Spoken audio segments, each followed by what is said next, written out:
Commander Jack Phillips stood on the bridge of the Earth Defense Force vessel Relentless his eyes fixed on the main screen.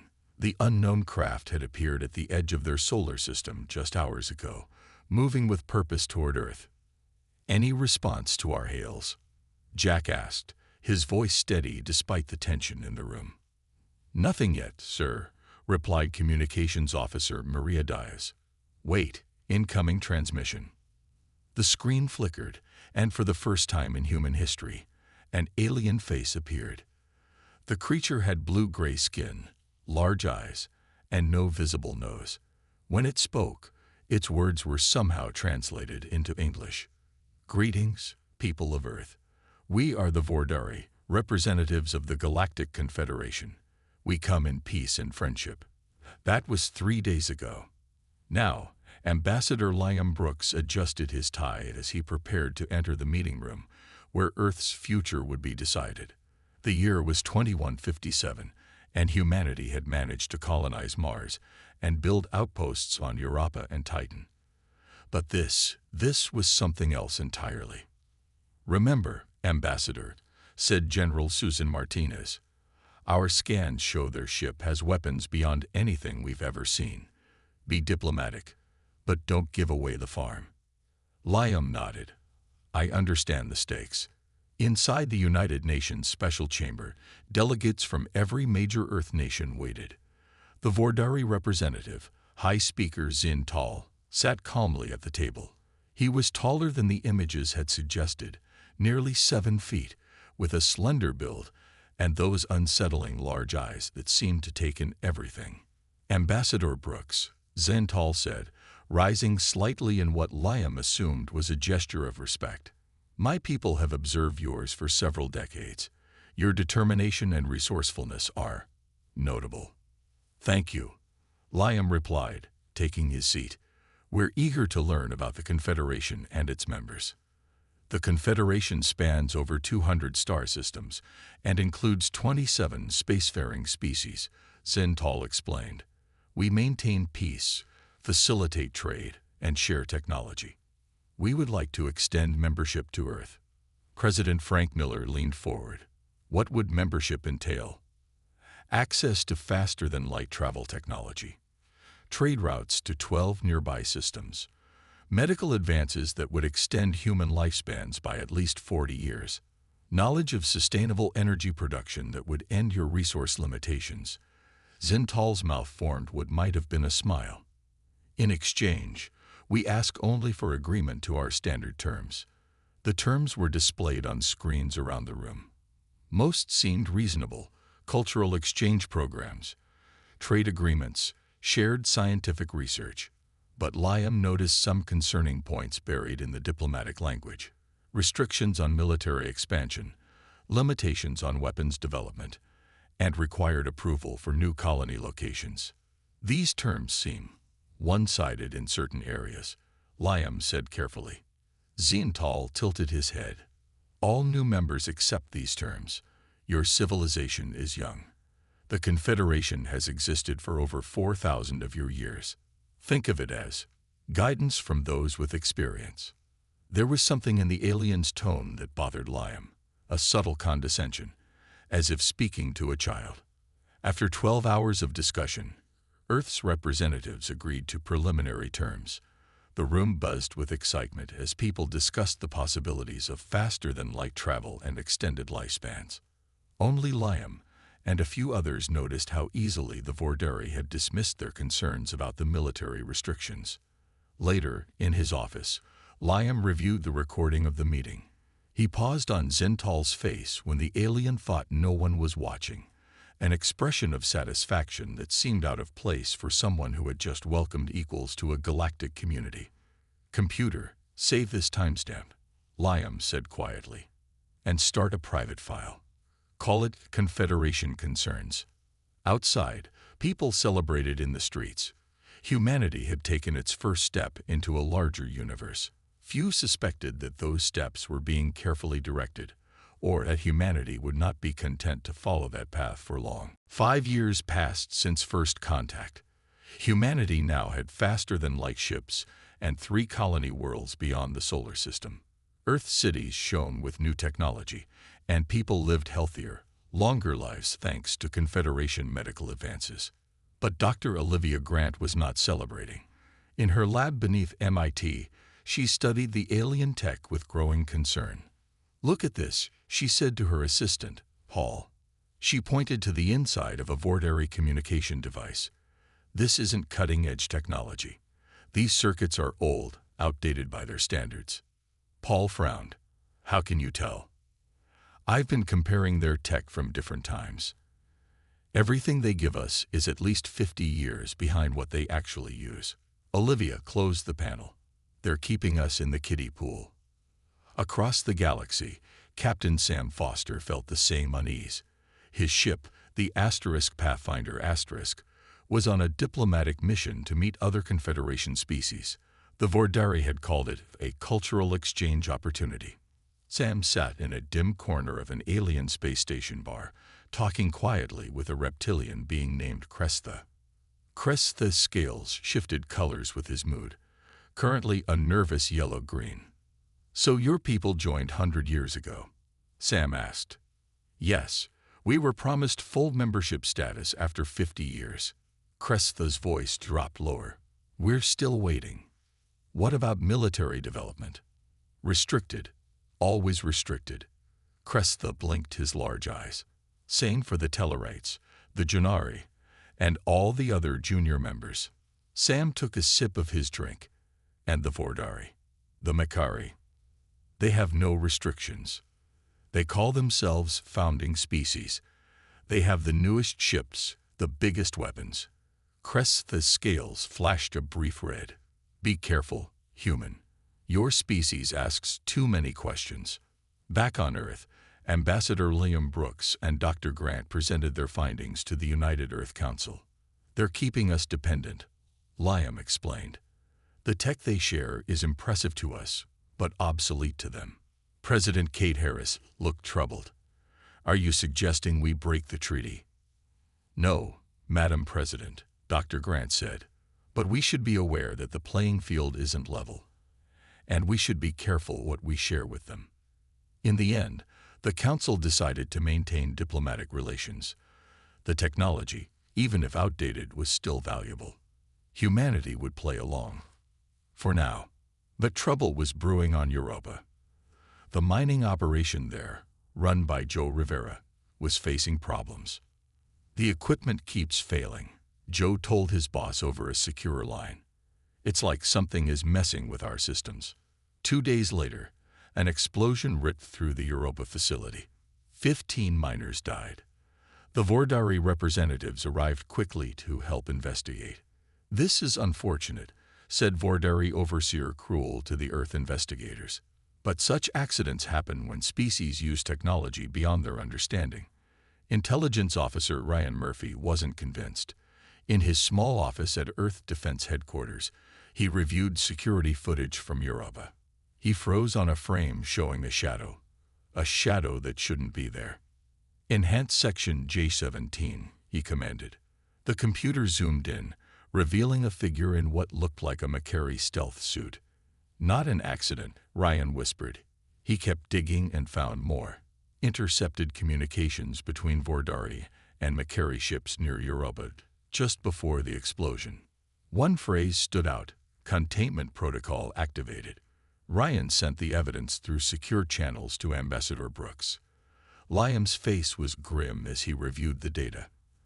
"They sabotaged us," Liam said to Dr. Grant when they met in a secure room. "They caused the Europa disaster, then blamed it on our inexperience to justify more restrictions." Dr. Grant nodded slowly. "And the Council won't risk open confrontation." "Not yet." "So what do we do?" Ryan asked. Liam looked at them both. "We prepare. We learn. And we remember that the Vortari didn't invite us to join the Confederation because they wanted friends." His eyes narrowed. "They invited us because they feared what we might become if left alone." The emergency alarm woke President Kate Harris at 3:17 in the morning. She grabbed her secure phone, already knowing the news would be bad. "Madam President," said Admiral John Martinez, his face grim on the screen. "Proxima colony has been attacked." Kate sat up straight. "How bad?" "Very bad. 4,000 colonists dead. The colony is destroyed." 2 hours later, Kate stood in the crisis room with her top advisors. Video from Proxima played on the main screen. It showed ships firing on the defenseless colony. The ships were not the usual pirate vessels that occasionally troubled the outer colonies. They were Confederation military craft.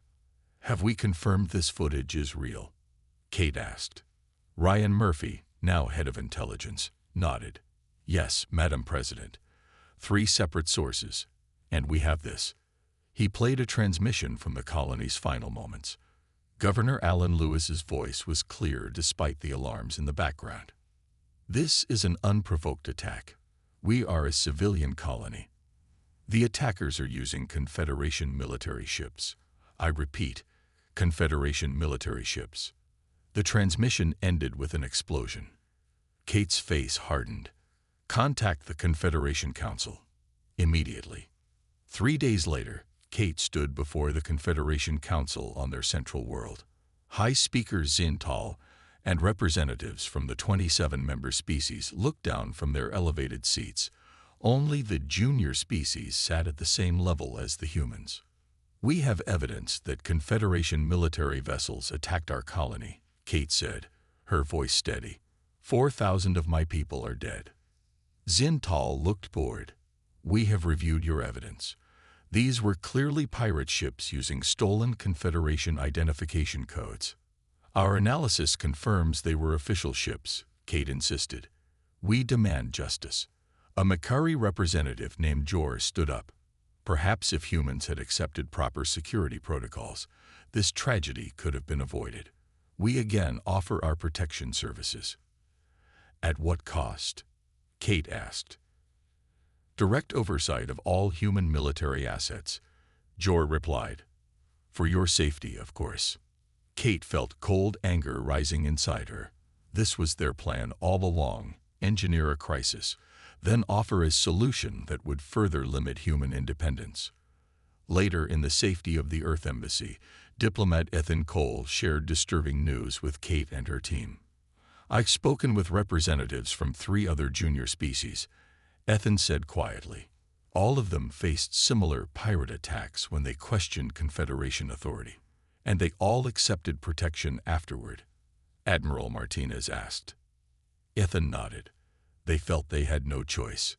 Kate looked around the room at her advisors. "We always have a choice." Back on Earth, the Security Council met in secret. Admiral Martinez presented evidence of the attack, along with data on Confederation military positions near human space. "They're testing us," the Admiral said, "seeing how much we'll take before we break." "And if we don't break?" asked Defense Secretary Ben Rogers. "Then they'll apply more pressure until we do." Kate listened to the debate for hours. Some advisors urged caution and continued diplomacy.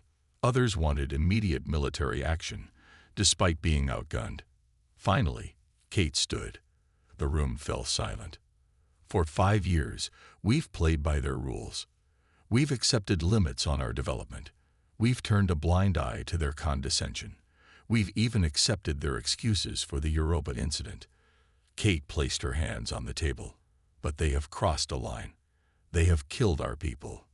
She turned to her communications director. "Prepare a statement. I want to address Earth and the Confederation simultaneously." The next day, Kate stood before the cameras. Her message was broadcast across Earth and to every Confederation world. "Today, I deliver the Geneva Declaration. Humanity entered the galactic community in good faith. That faith has been betrayed. From this moment forward, humanity will no longer negotiate from a position of manufactured weakness. We will not accept protection from those who harm us.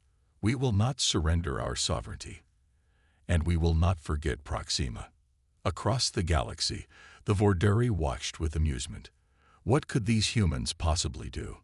They would soon find out. 6 months after the Geneva Declaration, High Speaker Zintal met with the Makari leadership. They watched a human diplomatic ship pass through Confederation space. "They seem to have calmed down," said Jor, the Makari representative. "They accepted our observers on their military bases. They reduced their fleet patrols. Perhaps they've learned their place." Zintal nodded. "Humans are emotional but practical. They know they cannot stand against us." What the Confederation leaders didn't know was that the calm was just a mask. Deep beneath Europa's ice, where the mining disaster had occurred, something very different was happening. Dr. Olivia Grant stood in a massive hidden shipyard. Workers swarmed over dozens of ships unlike anything in the official Earth fleet. These vessels combined Confederation technology with human innovations the aliens had never seen. "How many are complete?" Admiral Martinez asked as he joined her. 37 attack ships and 15 heavy cruisers," Olivia replied. "The new stealth systems are working perfectly. Their sensors can't detect them." This was just one of 12 secret shipyards built in hidden locations, inside hollowed-out asteroids, beneath the moons of Jupiter, and in deep space far from regular patrol routes. "And Project Sleeper?" the Admiral asked. Olivia smiled. "Ryan's team has placed dormant cyber warfare packages in most major Confederation systems. They have no idea they're there." The Typhon Protocol, named after a monster from ancient myths, was in full swing. While pretending to comply with Confederation demands, humanity was preparing in secret. Vice Admiral Lisa Wright ran her crews through combat drills in a hidden base deep in the Kuiper Belt. The new ships were faster and more maneuverable than anything the Confederation had shown. The weapons systems had been designed specifically to target weaknesses in Confederation shields. Again, Lisa ordered as the simulation ended, 15 seconds faster this time. Her pilots groaned but returned to their stations. They knew what was at stake. Meanwhile, diplomat Ethan Cole traveled between worlds, meeting secretly with representatives of other junior species. In quiet rooms and shadowy corners, he shared Earth's plans and offered alliances. "We're not asking you to fight," Ethan told a group of Tellarite representatives. "Just be ready when the time comes." "And when will that be?" asked the lead Tellarite. "You'll know," Ethan promised. "Everyone will know." Back on Earth, President Kate Harris maintained the facade of cooperation.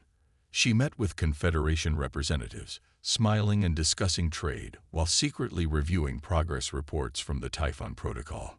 In his office at Intelligence Headquarters, Ryan Murphy coordinated the most critical part of the plan, information warfare. His team monitored all Confederation communications, building a complete picture of their defenses and weaknesses. "Look at this," Ryan said to his deputy, showing her a Confederation fleet deployment chart. "They've actually reduced patrols near our space. They think we're contained." Dr. Grant's team made another breakthrough that month, quantum encrypted communications that were completely undetectable by Confederation monitoring systems. For the first time, human ships and bases could coordinate without fear of being overheard. 3 years passed this way. The Confederation grew increasingly confident that humanity had accepted its place as a junior species. Restrictions on Earth were gradually reduced as the aliens saw no signs of rebellion. In a secure underground facility, President Harris met with her War Council. The room was filled with military officers, scientists, and diplomats who had worked tirelessly on the Typhon Protocol. "Are we ready?" Kate asked. Admiral Martinez nodded. "The fleet is at 100% readiness. All cyber systems are in place. Our allies among the junior species are prepared to act on our signal." Dr. Grant. "The technology gap has been closed," Olivia replied. "In some areas, we've actually surpassed them." Kate looked around the room at the faces of people who had worked in secret for 3 years, preparing for this moment. "Then it's time for the next phase," she said. "Captain Powell and the Defiant Asterisk will depart tomorrow." The plan was in motion. Soon, the galaxy would discover just how dangerous humanity could be when pushed too far. Captain Adam Powell sat in the command chair of the transport ship Defiant Asterisk. On paper, the Defiant was a simple cargo vessel carrying scientific equipment. In reality, it held advanced sensor technology designed to document Confederation military deployments. "We're approaching the Vega checkpoint," said First Officer Diane Cooper. "Confederation patrol ship is hailing us. Open the channel." Adam replied calmly. A Vordari officer appeared on screen. "Human vessel, prepare for standard inspection. We're on a scheduled run with proper clearance," Adam said, showing the documentation. The Vordari looked annoyed. "New orders. All human ships require physical inspection. Prepare to be boarded." This was not part of the regular procedure. This was the moment they had been waiting for. "I'm afraid I can't allow boarding," Adam said. "Our cargo includes private research materials protected under Section 12 of the Trade Agreement. Refusal to comply will be considered hostile action," the Vordari warned. Adam looked at Diane, who nodded slightly. The trap was set. "We refuse boarding on the grounds of treaty rights," Adam stated firmly. The Vordari ship fired a warning shot across the Defiance bow. "This is your final warning," the Vordari officer said. "Power down and prepare for boarding." Adam pressed a hidden button under his console. "We will not power down. We have done nothing wrong." The Vordari ship fired again, this time hitting the Defiance shields directly. The impact was recorded by multiple hidden cameras. "All hands, brace for impact," Adam ordered. Then, into a secure channel. "Watchdog, this is Defiant. The red line has been crossed. I repeat, the red line has been crossed." Suddenly, space around them seemed to ripple. 3 Earth Defense Force vessels appeared out of nowhere, their advanced stealth systems deactivating as they positioned themselves between the Defiant and the Vordari ship. The Vordari captain looked shocked. "What is this? Your ships shouldn't have this technology." In her office on Earth, President Kate Harris received the alert. She nodded to her staff and walked to the broadcast room where cameras were waiting. This message would go to every world in the Confederation simultaneously. "People of the Galactic Confederation," Kate began. "Today, a Vordari patrol ship fired upon an unarmed Earth transport vessel in direct violation of our treaty. This is not an isolated incident." Screens across the galaxy showed footage of the attack, followed by evidence of the Proxima Colony massacre, the Europa sabotage, and dozens of other incidents that human intelligence had documented over the years. For too long, the Vordari and Makari have maintained control through deception and intimidation. They have kept junior species dependent while preventing our advancement. Today that ends. Kate's face was stern but controlled. "To the Confederation Council, I issue this ultimatum. Recognize humanity and all junior species as full equals with unrestricted development rights, or face the consequences of your actions." On the Confederation capital world, High Speaker Zintal laughed as he watched the broadcast. "Such drama," he said to the Makari representative. "They show a few ships and think they can threaten us. The combined Confederation fleet has thousands of vessels." Jor nodded. "Shall we send a punitive force to Earth? Remind them of their place?" "Yes," Zintal decided. "Assemble the 7th Fleet.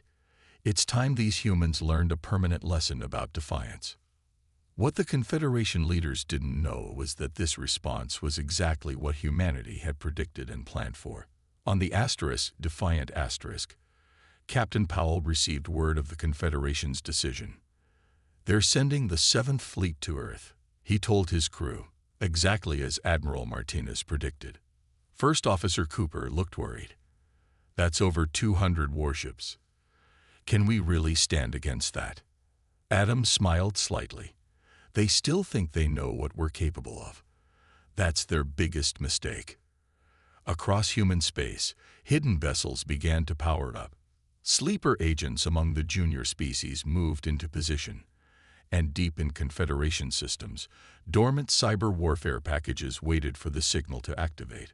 The Vordari were about to discover what happened when humanity truly stopped negotiating. The Confederation's 7th Fleet arrived at the edge of Earth's solar system 1 week later. 217 warships, led by High Commander Dres Keller aboard the massive flagship *, Inevitable Victory *. "Scan the system," ordered Dres Keller. "Where are their defenses?" "Only detecting standard orbital platforms and a small group of ships near Earth," reported his sensor officer. "Nothing that could threaten our fleet." Dres Keller smiled. "As expected, open a channel to their government." President Kate Harris appeared on the view screen, looking calm despite the enormous fleet threatening her world. "High Commander," she greeted him. "You've brought quite a few ships for a diplomatic visit." "This is not a diplomatic visit," Dres Keller said coldly. "Your defiance ends today. Surrender your military assets and accept full Confederation control, or we will reduce your cities to ash." Kate didn't seem afraid. "Before you make threats, High Commander, you should check your surroundings more carefully." Dres Keller frowned. "What do you?" "Now," Kate said simply. Suddenly, alarms blared across the Confederation fleet. All around them, space rippled as hundreds of ships appeared, dropping their stealth fields. The human vessels were positioned in a perfect attack formation, surrounding the Confederation fleet. "Impossible," Dres Keller shouted. "Where did they come from?" At the same moment, across Confederation space, the sleeper cyber warfare packages activated.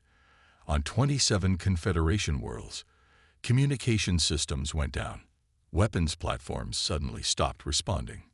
Defense grids failed. Admiral John Martinez stood on the bridge of the Earth flagship *Retribution*, watching as the Confederation fleet scrambled to respond. "All ships, execute Battle Plan Alpha," he ordered calmly. "Target weapons and engines only where possible. We want to minimize casualties." The human ships moved with surprising speed and coordination. Their weapons cut through Confederation shields using frequencies the Vordari had never guarded against. In his flagship, Dres Keller watched in horror as ship after ship reported critical failures. "Our communications with the homeworld are cut off," his officer reported. "Our targeting systems are compromised. Half the fleet cannot fire weapons." "How is this possible?" Dres Keller demanded. "They are primitives." On other Confederation worlds, junior species that had suffered for centuries suddenly rose up. The Tellarites took control of their planet's government center. The reptilian Crestha seized the Confederation bases on their world. All of it coordinated through quantum communications that the Confederation couldn't detect, planned for years in secret meetings arranged by Ethan Cole. Back in Earth's orbit, the battle was turning into a rout. The human ships moved in patterns the Confederation had never seen, striking from unexpected angles, then vanishing again. Captain Nicole Bennett led the Special Forces team that boarded the Inevitable Victory *. Her squad moved efficiently through the massive ship, using knowledge of Confederation vessel designs that Ryan Murphy's intelligence team had gathered over years. "Bridge secured," Nicole reported after a short, fierce fight. "We have High Commander Dres Keller."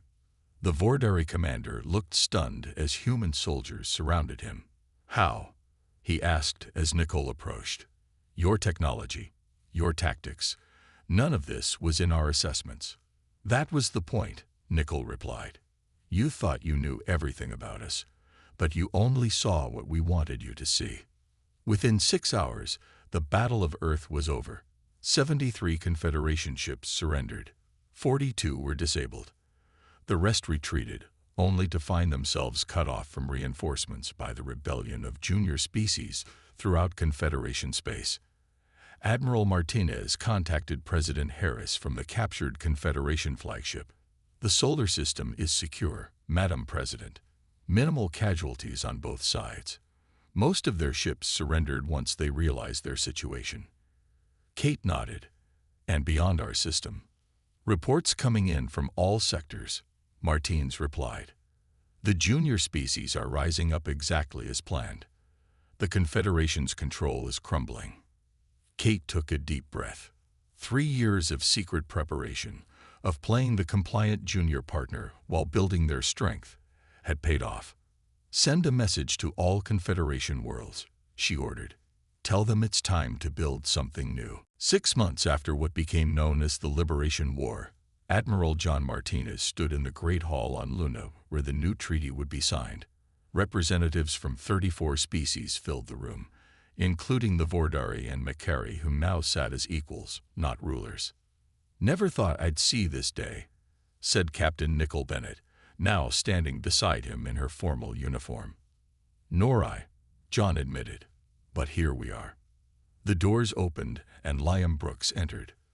Once a junior ambassador meeting aliens for the first time, he was now Secretary General of the newly formed Terran Alliance, the coalition of former junior species who had thrown off Confederation control. Liam took his place at the center of the room. Before him on a simple table lay the Treaty of Luna. "Representatives of all worlds," Liam began, his voice carrying through the hall. "Today we end one chapter and begin another." Former High Commander Dres Kaler, now representing the Vordari as an equal diplomat, looked uncomfortable but resigned. "The old Confederation was built on deception and control," Liam continued. "The Terran Alliance will be different. All members have equal rights. All technology will be shared. No species will control another." One by one, representatives came forward to sign the treaty. When Dres Keller's turn came, he paused before Liam. "You planned this for years," he said quietly, "while pretending to accept your place." Liam nodded. "We learned from history. Oppressors never give up power willingly. It must be taken." On Earth, Dr. Olivia Grant opened the doors to the new Interspecies Research Institute. Scientists from 20 different worlds entered, eager to begin work at the first truly cooperative technological center in the galaxy. "Welcome," Olivia said with a smile. "Today we start sharing knowledge openly. No more secrets, no more keeping others down." Among the scientists was a young Vordari named Trell, who approached Olivia nervously. "My people did great wrong to yours," Trell said, "yet you allow us to work here." "The future isn't about punishment," Olivia replied. "It's about building something better together." Near the orbit of Mars, Captain Adam Powell, now Admiral Powell, stood on the observation deck of the newly commissioned Alliance flagship *Resolution*. The massive vessel combined the best technologies from all member species. "Systems check complete," Admiral reported his first officer. "The fleet is ready for departure." Adam nodded. "Send the signal. It's time to explore rather than conquer." Ships from a dozen worlds formed up around the *Resolution*, beginning the Alliance's first joint mission to explore beyond known space. In the detention facility where former Confederation leaders were held pending trial, Ryan Murphy sat across from former High Speaker Zintal. "I need to understand," Zintal said, looking defeated. "Our assessments of human capabilities were so wrong." "How?" "You studied our weapons, our technology, our resources," Ryan explained. "But you never truly understood humans themselves." "What did we miss?" Ryan leaned forward. "Throughout our history, humans have overcome stronger opponents through innovation, determination, and cooperation. You saw our willingness to negotiate as weakness. It wasn't. It was strategy." Later that evening, President Kate Harris and Liam Brooks stood on the balcony of the White House, looking at the stars. "Did you ever doubt we would succeed?" Liam asked. Kate smiled slightly. "Many times. We risked everything." "It was worth it," Liam said, watching ships from different worlds moving peacefully through Earth's orbit. "The Vordari still don't fully understand what happened," Kate noted. Dres Kaler asked Admiral Martinez why their assessment of humans had been so wrong. "What did John tell them?" He said, "You studied our capacity for compromise but never understood our limits. The moment humanity stopped negotiating wasn't the beginning of our strength. It was merely the first time you noticed it." Liam looked up at the stars, thinking of all the worlds now joined in honest friendship rather than domination. "And now the real work begins," he said. Kate nodded. Building is always harder than fighting, but I think we're up to the challenge. Above them, ships from across the galaxy moved in harmony, a symbol of the new order that had been born the moment humanity stopped negotiating and the galaxy trembled.